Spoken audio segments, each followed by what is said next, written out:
예, 정경심 전 동양대학교 교수가 딸 조미 씨의 표창장이 가짜라고 주장했던 최성해 동양대 총장을 고소했습니다. 표창장 논란 2라운드가 다시 시작된 셈인데 당시 검찰 조사를 받았던 최성해 총장이 어떻게 얘기했었는지 한번 들어보시죠.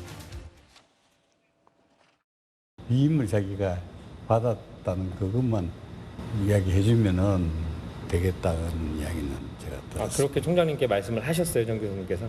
예. 위임 받은 걸로 얘기를 해달라. 걔한테 기억이 안 나느냐 물어보고 그 확실히 그 위임을 좀 받았다고 좀 해주시면 좋겠다고. 그렇게 부탁을 하셨어요? 예.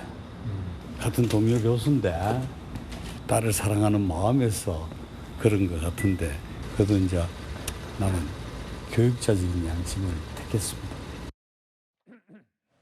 예, 김기웅 대변인. 정경심 전 교수의 혐의는 여러 가지가 있습니다. 그중에 입시 비리만 따져봤습니다. 입시 비리만 총 7건입니다. 동양대 표창장 사문서 위조 유죄, 서울대 의전원 입학사정관 업무방해 유죄, 단국대 의과연구소 인턴 위조 사문서 행사 유죄, 전부 유죄가 나왔습니다. 그래서 결국은 여러 가지 죄를 다 합해서 징역 4년, 물론 가석방됐습니다만 그래서 또 나중에 이재명 대통령이 8.15 특사로 사면을 해줬잖아요. 그런데 뭐가 불만이어서 다시 고소를 한 겁니까?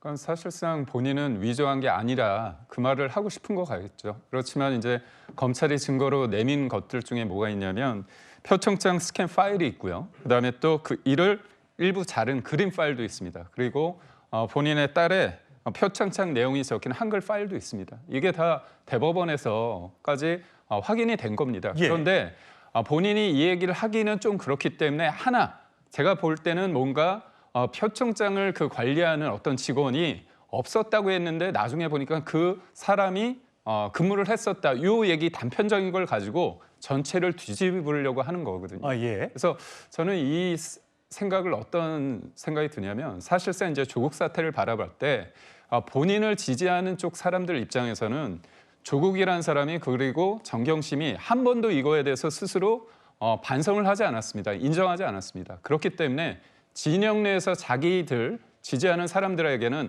내가 여전히 피해를 받고 있다. 그런 어떤 시그널을 계속 주고자 하는 부분이 있고요. 저는 가석방이든 사면이든 이게 어떤 의미를 지느냐. 죄가 있는데도 불구하고 최종적으로 끝까지 그걸 응징하지 못하지 않았습니까? 조국 전 장관이 이런 얘기를 했습니다. 파리가 아빠를 싹싹 비비고 있을 때 이걸 사과한다고 생각하면 안 된다. 뭔가 빨아먹을 준비가 돼 있다. 이때는 잡아야 된다 이런 얘기를 했거든요. 제가 드리고 싶은 말은 조국 부부 관련해서 본인들이 반성을 하고 사과를 어떻게 보면 해야 될 상황에서 본인은 죄가 없다는 식으로 꼬투리를 가지고 전반적으로 잡으려고 하는 이런 부분에 대해서는 국민들이 뭔가 용서하지 않을 거라고 생각합니다. 그럼 문 변호사님, 그렇다면 문제가 있다. 이 판결에 문제가 있다. 그러면 결정적인 증거를 제시하고 재심 신청이라는 게 있지 않습니까? 그것을 하지 않고 고소를 한 이유는 뭘까요? 보통 이제 위증죄를 어떤 경우에 우리가 하게 되냐면요. 위증죄는 재판에서 이제 증인으로 나온 사람이 이 선서를 하고 이제 증언을 하는 건데요. 이 허위의 사실을 이제 증언을 했을 때 위증죄가 성립이 됩니다. 위증죄는 어떤 식으로 보통 인지가 많이 되냐면 검사가 증인을 불렀어요. 피고인이 유죄라고 생각해서 증인을 불렀는데 이 증인이 거짓말을 하는 경우에 이럴 때 검사가 인지하는 절차가 있고요. 또는 피고인이 최종 판결을 무죄를 선고받고 나서 확정을 받은 다음에 자기한테 반대되는 이 허위의 진술한 자기가 유죄라고 진술한 사람에 대해서 고소를 하는 경우가 있습니다. 이런 경우처럼 이제 피고인과 다른 증인의 진술이 반대될 때 말밖에 없을 때 저 사람이 위증을 했다. 이렇게 고소를 할 때는요. 사실은 지금은 유죄 판결이 1심, 2심, 이 대법원까지 갔든 어쨌든 확정이 된 상황입니다. 이런 상황에서 사실은 고소를 한다면 이 새로운 증거가 나왔다라는 이유로 이 고소를 하게 되는 건데요. 사실은 재심이라는 절차를 택할 수도 있는 겁니다. 그렇지 않고 고소라는 우회적인 절차를 택하다 보면 사실은 정말 중요한 증거, 이 새로운 증거, 위증을 입증할 만한 또는 자신의 죄를 뒤집을 만한 증거가 있을 때는 고소를 할 수도 있겠지만 만일 그렇지 않다면 우리 재판에 이 선서를 하고 나가는 이 많은 증인들에 대해서 내가 유죄 판결을 확정받고도 나는 무죄라고 주장하면서 증인들에 대해서 수많은 고소가 이루어질 수 있는 우려도 있습니다. 그렇군요. 벌써 6년 전 일입니다. 조국 법무부 장관 후보자 당시 청문회에서 이런 발언을 한 적이 있습니다. 들어보시죠. 중학교, 고등학교 학생들 영어로 가르치는 거 실제 했습니다. 그에 대한 그 표창장을 받은 건 사실입니다. 동양대학교 표창장이 위조됐으면 당연히 법무부 장관 못하죠. 그것이 확인되게 되면 여러 가지 큰 문제가 발생할 거라고 생각합니다. 법적 책임 져야 되겠죠.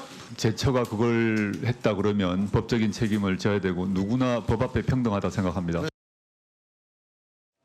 홍춘 부장, 예.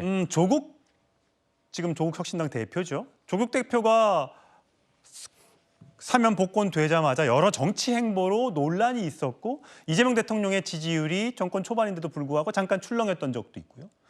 조국의 이제 얘기가 끝나가는데 다시 정경심 전 교수가 이 문제를 다시 끄집어내면서 이게 또 논란이 된다면 이게 또 사면을 해준 대통령에게 큰 부담이 안 되겠습니까? 글쎄요, 이 논란이 어떻게 이어질지는 향후 좀 지켜봐야 될 것 같은데요. 저는 정경심 교수가 이거 정말 재심까지 끌고 가기 위해서 이 사건에서 뭔가 이 재판 과정에서 방금 말한 그 어느 어학교육원의 그런 관련된 증거들이 뭔가 증거로 채택된다. 그럼 재심으로 갈 때 뭔가 본인이 내세울 수 있는 근거로서 채택될 수 있는 거거든요. 근데 전 그렇게까지 가기 위해 이런 걸 하는 거냐? 그냥 그렇게 보지는 않습니다. 왜냐하면 재심까지 갈 거면 본인이 표창장을 허위로 만들었다는 것 자체에 대한 뭔가 뒤집어야 되는데 지금 이거 고발을 한 것은 그 사람들, 이 학교와 관련된 8명이 이 관련돼서 거짓말을 했다라고 주장을 하고 있는 거잖아요. 그러니까 이 12년 8월, 9월 때는 직원이 없었다. 직원이 없었기 때문에 문서를 발부하지 못했다라고 하는 건데 그때 8, 9월에 발부된 문서가 있더라. 그러니까 이 사람들은 8명은 거짓말을 한 거다.